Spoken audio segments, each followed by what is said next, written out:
जय श्री राम। आज हम लोग स्टार्ट कर रहे हैं इंटीग्रेशन या समाकलन। ठीक है, तो समाकलन का थोड़ा सा हिस्ट्री देख लेते हैं कि जो हिस्ट्री था या ऐतिहासिक दृष्टि से ये जो साइंटिस्ट थे पास्कल, वैरो, है ना, न्यूटन, इन सभी ने क्या कहा कि वक्रों द्वारा घिरे हुए इंक्लोज, है ना, जो किसी कर्व या वक्र द्वारा घिरे हुए क्षेत्र है, उस समतल का क्षेत्रफल ज्ञात करने के लिए हम लोग क्या करते हैं, इंटीग्रेशन या समाकलन का उपयोग करते हैं। ठीक, लेकिन दिए गए समतल क्षेत्र को हम लोग क्या करते हैं, अलग अलग छोटे भागों में डिवाइड या विभाजित कर देते हैं और उनके क्षेत्रफल के योग को समाकलन कहा जाता है। इन्होंने क्या कहा कि जो भी अपना कर्व एरिया है उसको क्या कर दिए, छोटे छोटे ये सेक्शन में ऐसा डिवाइड कर दिए, तो इस सेक्शन का एरिया, इस सेक्शन का एरिया, इस सेक्शन का एरिया प्लस इस सेक्शन का एरिया और इस सेक्शन का, इन सभी का जो सम होगा क्या कहलाएगा, समाकलन, है ना, इसके नाम से ही समाकलन। ठीक है, क्या वर्णित योग की क्रिया की वजह से इसका नाम क्या पड़ा, समाकल गणित या इंटीग्रल कैलकुलस। लेकिन वास्तव में समाकलन करना क्या होता है, टू इंटीग्रेट का साहित्यिक अर्थ क्या है, योग प्राप्त करना, टू फाइंड द सम। ठीक है, यहाँ बात करें तो इसे अवकलन का इनवर्स ऑपरेशन भी कहा जाता है। ठीक है, और समाकलन जो होता है क्या होता है, डिफरेंशिएशन का इनवर्स ऑपरेशन। ठीक है, जैसे बात करें कि अगर y इक्वल टू fx दिया है तो अगर हम लोग इस y को dy dx मतलब x के रिस्पेक्ट में अगर डिफरेंशिएशन करते हैं, ठीक, तो क्या मिलेगा, इधर भी dy dx ऑफ fx मिलेगा। और इसको हम लोग मान लीजिए कि इसका जो डिफरेंशिएशन आएगा वो कितना आएगा, fx आएगा। ठीक, अब ये जो fx है उसको हम लोग क्या कर सकते हैं, fx का x के सापेक्ष अनिश्चित समाकलन, इनडिफिनिट इंटीग्रल। यहाँ पर इनडिफिनिट क्यों बोल रहे हैं, हम लोग को दो टाइप का इंटीग्रेशन पढ़ना है ना, इनडिफिनिट और डिफिनिट। इनडिफिनिट में जो इंटीग्रेशन होगा उसमें लिमिट नहीं रहेगा ये, ठीक है, डिफिनिट वाले में क्या रहेगा, लिमिट दिया रहेगा, अपर लिमिट और लोअर लिमिट, लेकिन इनडिफिनिट में लिमिट नहीं रहेगा।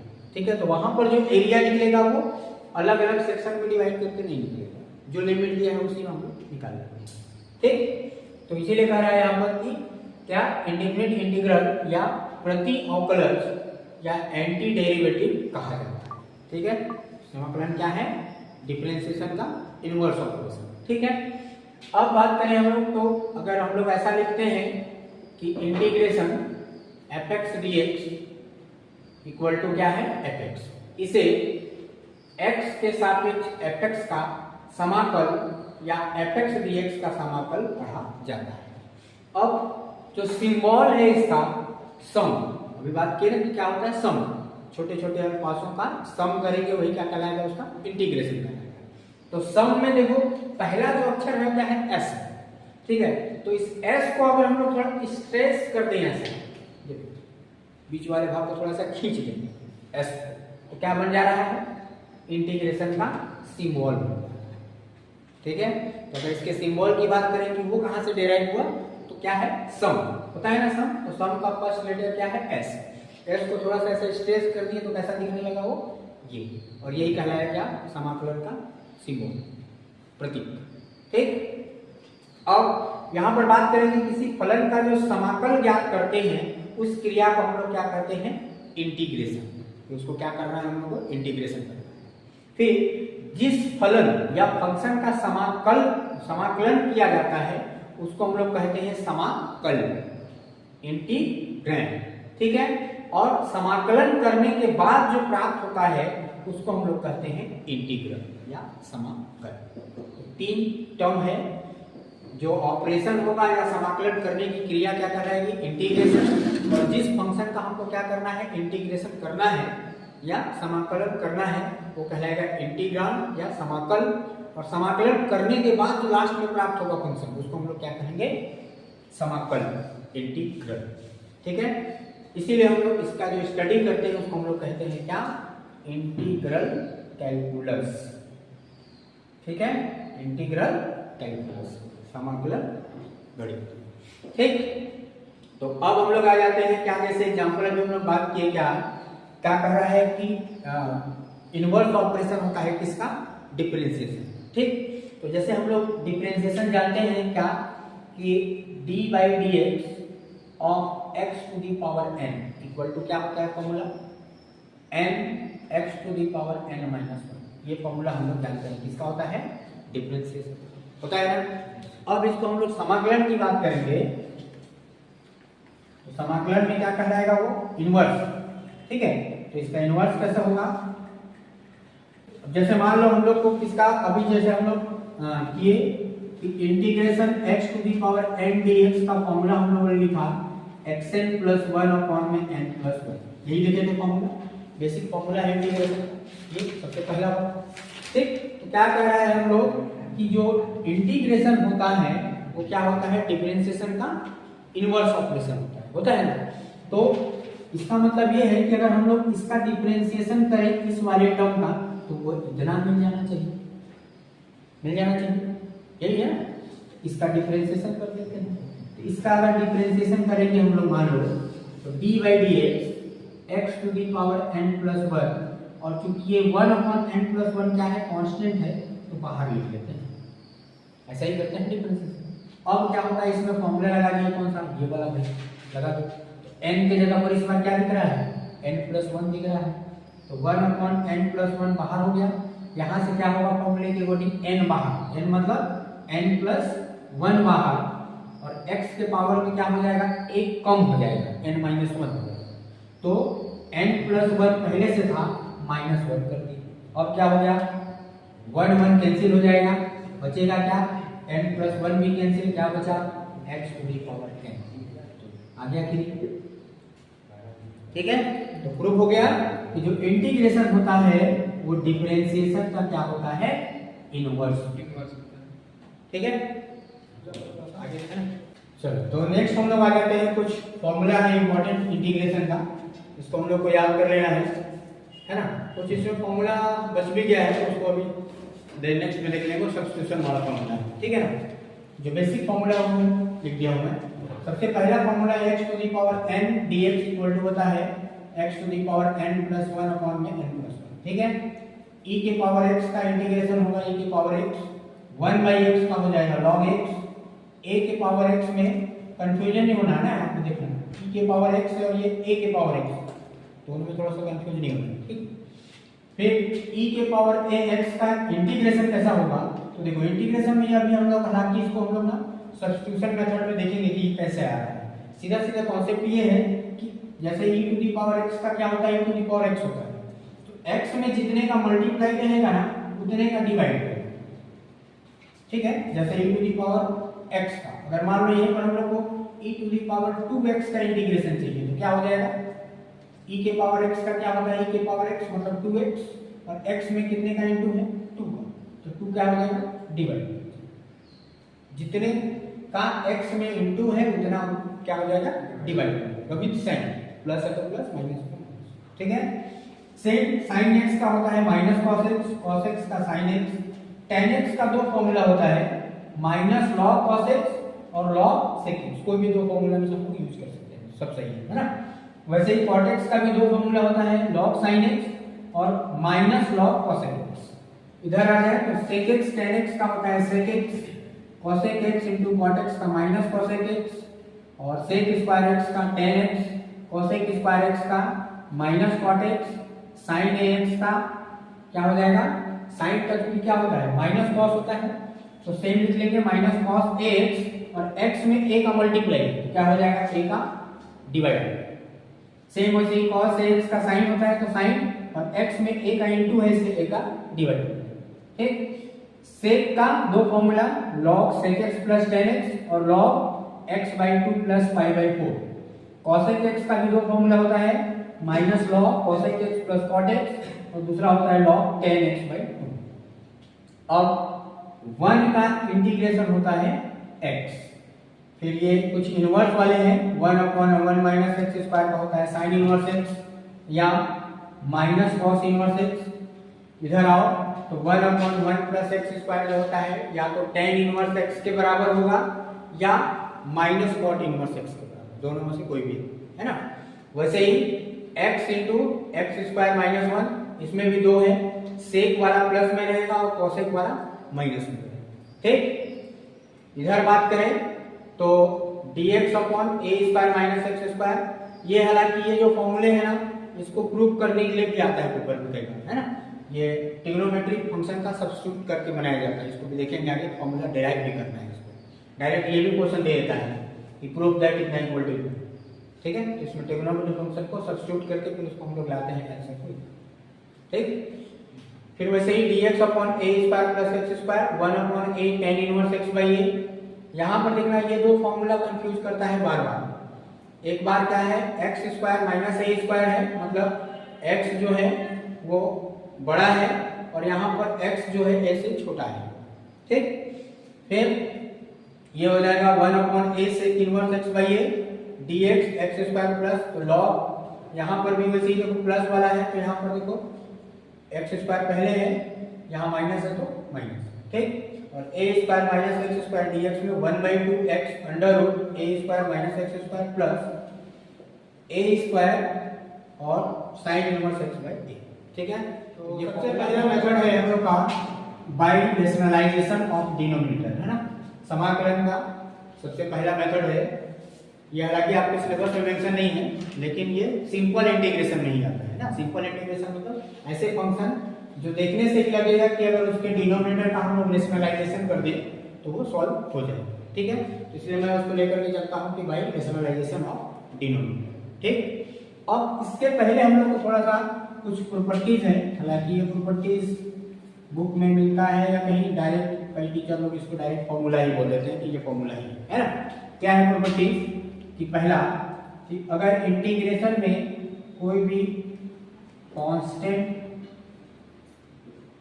टर्म है और उसके साथ वेरिएबल है और उसका हम लोग को क्या करना है, इंटीग्रेशन करना है, ठीक। तो क्या हो जाएगा, कांस्टेंट को बाहर कर लेंगे, कांस्टेंट वाला टर्म बाहर हो जाएगा और अंदर में जो भी वेरिएबल दिया है उसका क्या हो जाएगा, इंटीग्रेशन, ठीक। दूसरा, अगर u प्लस माइनस v दो अलग अलग वेरिएबल दिया हुआ है तो उसका इंटीग्रेशन कैसे होगा, सेपरेट, अलग अलग। u मतलब पहला वाला जो वेरिएबल है वो, और v जो साइन दिया है, प्लस है तो प्लस, माइनस है तो माइनस, फिर दूसरा वाला वेरिएबल v इंटू डी। तो ये दो प्रॉपर्टीज हम लोग को याद रखना है साथ, है ना। क्या क्या कि अगर कांस्टेंट और वेरिएबल एक साथ इनटू में है तो कांस्टेंट को सीधे बाहर कर देंगे और वेरिएबल का क्या हो जाएगा, इंटीग्रेशन। दूसरा क्या, अगर दो फंक्शन आपस में, दो या दो से ज्यादा भी हो सकता है यहाँ पर, है ना, दो से ज्यादा भी फंक्शन हो सकता है।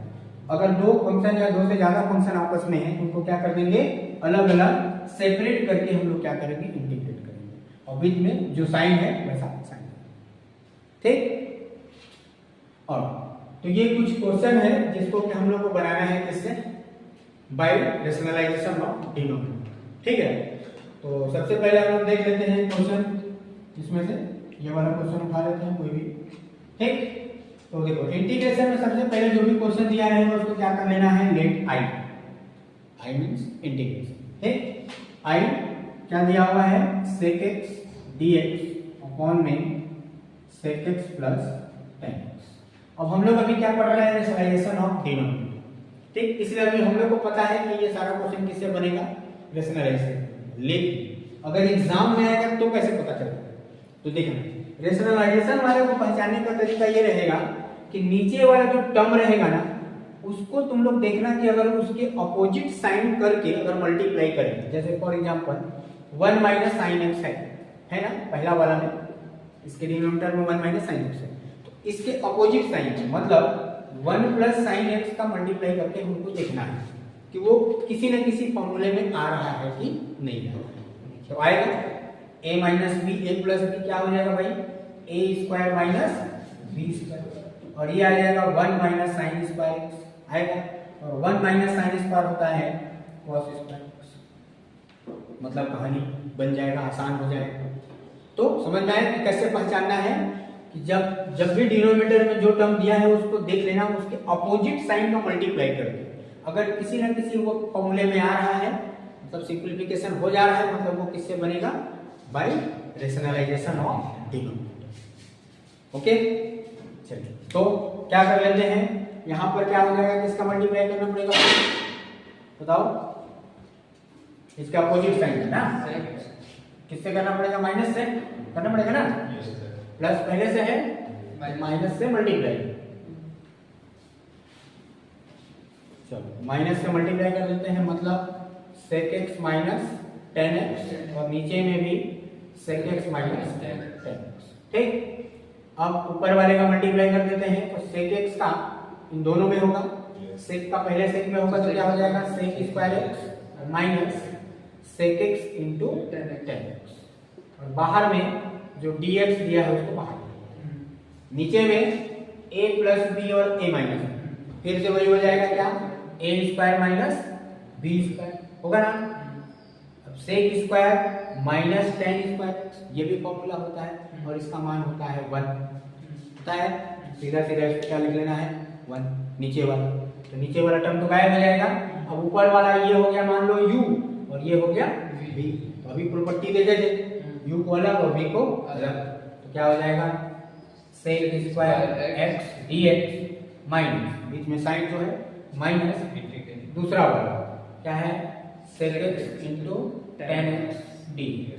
अब इसका जो फॉर्मूला होता है क्या होता है 10x और इसका फॉर्मूला होता है sec x, और लास्ट में हम लोग लगाएंगे c, इसको हम लोग बोलते हैं आर्बिट्रेरी कांस्टेंट, ठीक है।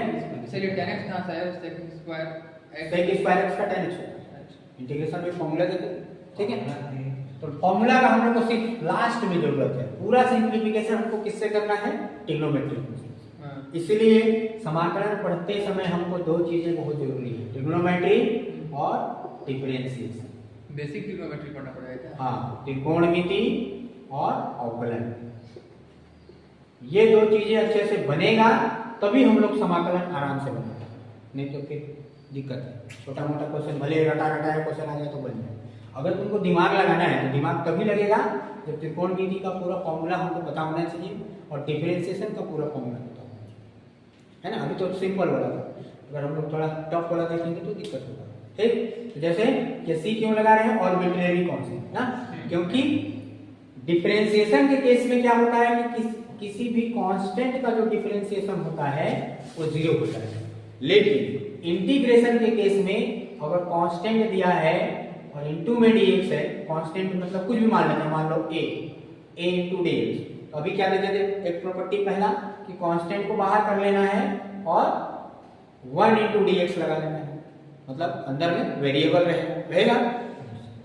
तो a 1 को हम लोग लिख सकते हैं x के पावर 0 into dx, लिख सकते हैं। अब इसमें इंटीग्रेशन वाला फॉर्मूला लगा देंगे, कौन सा, पहला वाला, क्या होता है n+1 अपॉन में n+1, तो क्या हो जाएगा n की जगह में 0, x के पावर 0+1 अपॉन में 0+1, क्या मिल गया भाई, a x के पावर 1 और बटे में 1, क्या मिला ax, मतलब कांस्टेंट का इंटीग्रेशन होता है क्या x, मतलब integration of 1 into dx equal to x, लेकिन डिफरेंशिएशन के केस में क्या हो जाएगा 0, इसीलिए हम लोग यहाँ पर एक कांस्टेंट लगाते हैं ऑर्बिट्रेरी कांस्टेंट लास्ट में, क्योंकि यहाँ पर कांस्टेंट का भी इंटीग्रेशन होता है। क्लियर है, तो आगे बढ़े, ठीक है। तो ये सारा क्वेश्चन उसी टाइप का बनेगा, ठीक है ना। अब जैसे ये सब क्वेश्चन को देख लेते हैं, जैसे इसमें क्या कर लेना है, सीधा सीधा 1 प्लस साइन एक्स का ऊपर नीचे मल्टीप्लाई कर देना है, इसमें 1 माइनस साइन एक्स का मल्टीप्लाई कर देना है, इसमें 1 माइनस कॉस एक्स, ठीक है, इसमें 1 प्लस कॉस एक्स, इसमें इसको तो बना ही लिए, इसमें जस्ट उल्टा sec x प्लस 10x का ऊपर नीचे, तो इसके और इसके आंसर में थोड़ा सा अंतर आएगा, यहाँ पर प्लस होगा, ओके सर, बस। इसमें cosec x plus cot x से ऊपर नीचे मल्टीप्लाई कर देंगे, इसमें माइनस, ठीक। ये दोनों जो क्वेश्चन है थोड़ा सा अलग है, इसको थोड़ा सा सॉल्व करते हैं अपन, सब पूरा करेक्ट। हाँ, तो ये सारे क्वेश्चन तो एक ही टाइप के बनेंगे, लेकिन ये दोनों क्वेश्चन को ना थोड़ा सा हम लोग को दिमाग लगाना है, ठीक है। तो इन दोनों क्वेश्चन को बनाने से पहले थोड़ा सा हम लोग एक मेथड और देख लेते हैं, ठीक है, जिसको हम लोग बोलते हैं इंटीग्रेशन बाय सब्स्टिट्यूशन, ठीक है। प्रतिस्थापन विधि द्वारा समाकलन इसका हम लोग को दो टाइप का मेथड पढ़ते हैं इंटीग्रेशन बाय सब्स्टिट्यूशन में, दो, एक नॉर्मल फंक्शन को सब्स्टिट्यूट करके और दूसरा है integration by substitution of trigonometric function. एक में किसको करेंगे सब्स्टिट्यूट, ट्रिग्नोमेट्रिक फंक्शन को सब्स्टिट्यूट करके बनाएंगे, ठीक है। तो सबसे पहले जैसे मान लो अभी हम लोग देखें कि इंटीग्रेशन, ध्यान देना, इंटीग्रेशन क्या था भाई, 2x dx का हम लोग लिखे, अच्छा मान लो ax का हम लोग फॉर्मूला लिखे e⁴ ax अपॉन में a। अब ये आया कैसे, ठीक है, अभी हम बताएं क्या, डायरेक्ट ये हम लोग को कॉन्सेप्ट में रख लेना है कि इसका जो e⁴x का इंटीग्रेशन होता है, e⁴x का वो क्या होता है e⁴x, ठीक। तो जो होता है वही लिख लेना है, मतलब e⁴x तो ये e⁴x, x में जितने का मल्टीप्लाई है उतने का क्या कर देना है, डिवाइड कर देना है। लेकिन ये आया कहां से, ठीक। तो क्या करेंगे देखो, सबसे पहले मान लेते हैं कि i = इतना, इक्वेशन नंबर 1, ठीक। और यहाँ पर क्या करेंगे हम लोग, ax का तो जानते नहीं इंटीग्रेशन, हम लोग किसका जानते हैं e⁴ax का। तो एज्यूम कर लेंगे लेट ax = में t, ठीक। और इंटीग्रेशन में क्या होगा ना, जिसको भी t मानोगे उसका क्या करना पड़ेगा, डिफरेंशिएशन, ठीक है। यहाँ लिखेंगे differentiate with respect to x, both side, है ना, x के सापेक्ष अवकलन करने पर, अवकलन करने पर, देखिए इसका अवकलन करेंगे तो क्या होगा भाई, फिर से कांस्टेंट बाहर हो जाएगा और dy/dx किसका, x का, और इधर dy/dx किसका, t का, होगा ऐसा।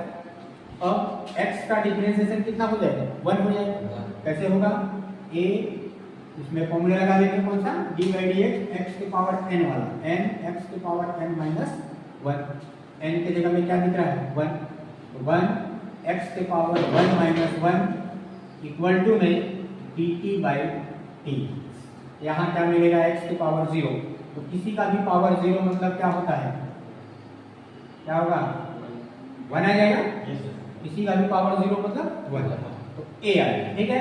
अब dx को इधर ले आओ और a को इसके बटे में, तो dt में a, ये आ गया क्या, इक्वेशन नंबर 2। अब ध्यान, हम लोग अभी क्या किए कि अपनी सहायता के लिए इस फंक्शन में t मान ली, ठीक है ना। t क्यों माने, क्योंकि डायरेक्ट नहीं बन रहा, इसी को हम लोग क्या बोल रहे हैं, इंटीग्रेशन बाय सब्स्टिट्यूशन या प्रतिस्थापन विधि द्वारा प्रतिस्थापित कर दे रहे हैं, दूसरे फंक्शन में एज्यूम कर दे रहे हैं, ठीक।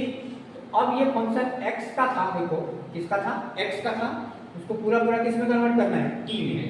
तो t में कन्वर्ट करना है तो हमको क्या चाहिए, dx के जगह में क्या चाहिए, dt चाहिए, ठीक है ना।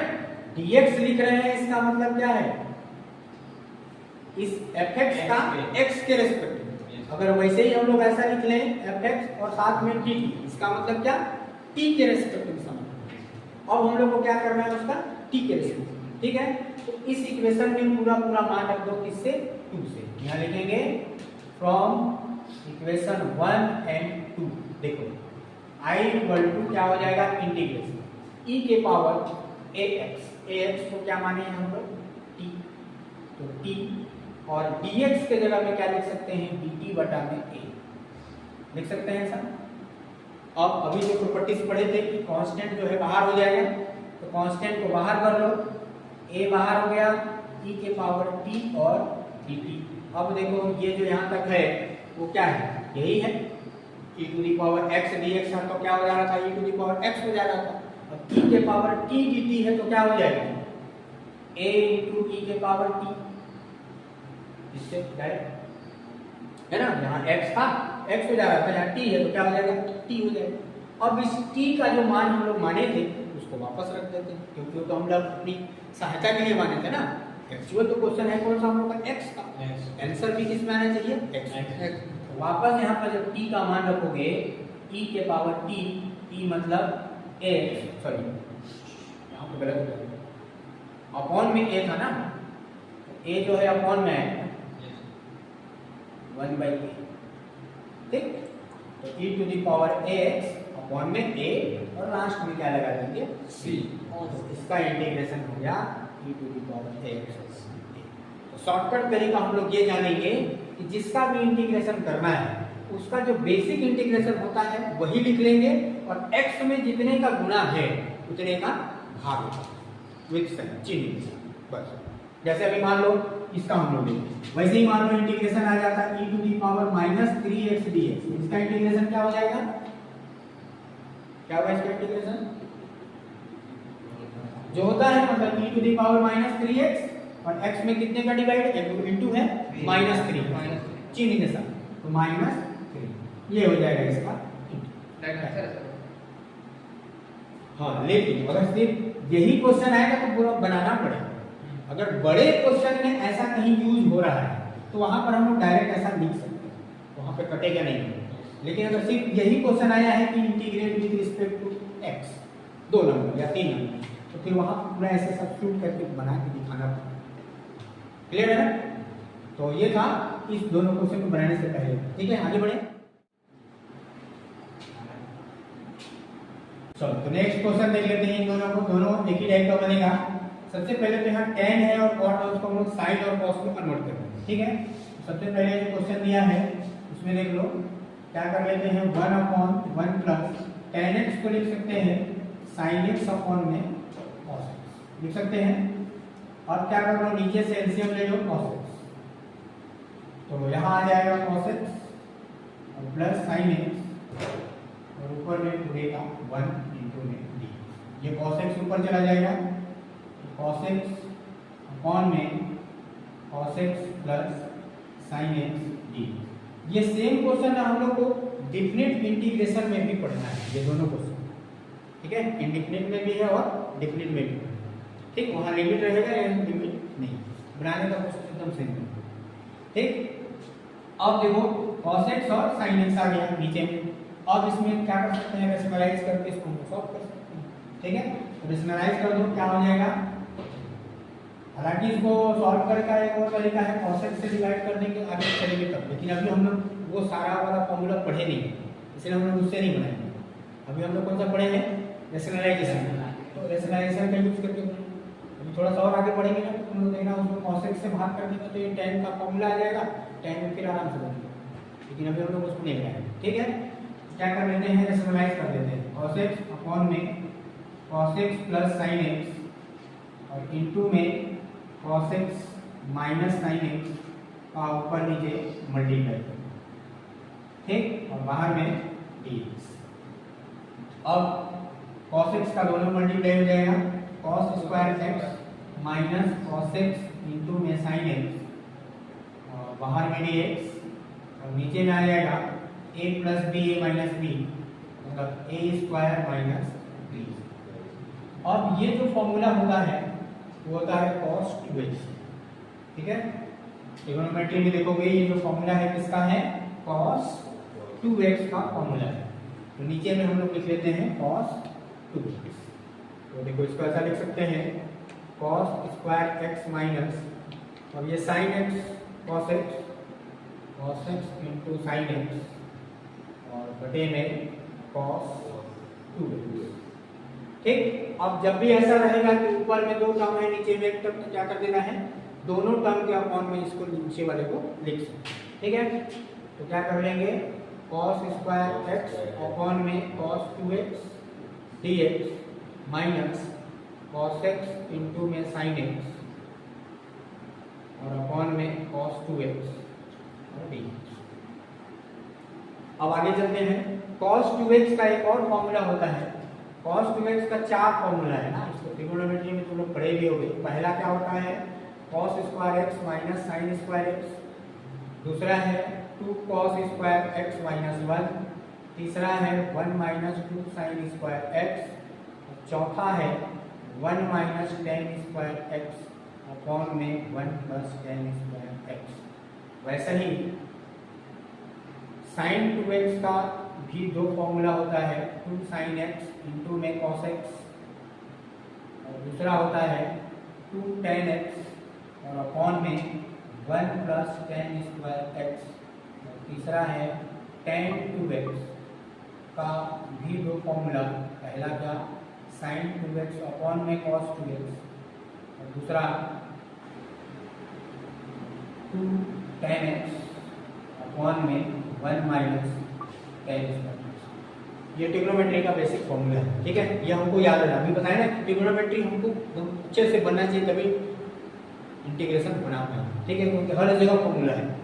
तो देखो अब इस cos 2x के जगह पे ना हम लोग अगर इस फॉर्मूले का यूज कर लें तो cos स्क्वायर ऊपर भी और cos स्क्वायर नीचे, मतलब एक कहानी खतरा हो जाएगा।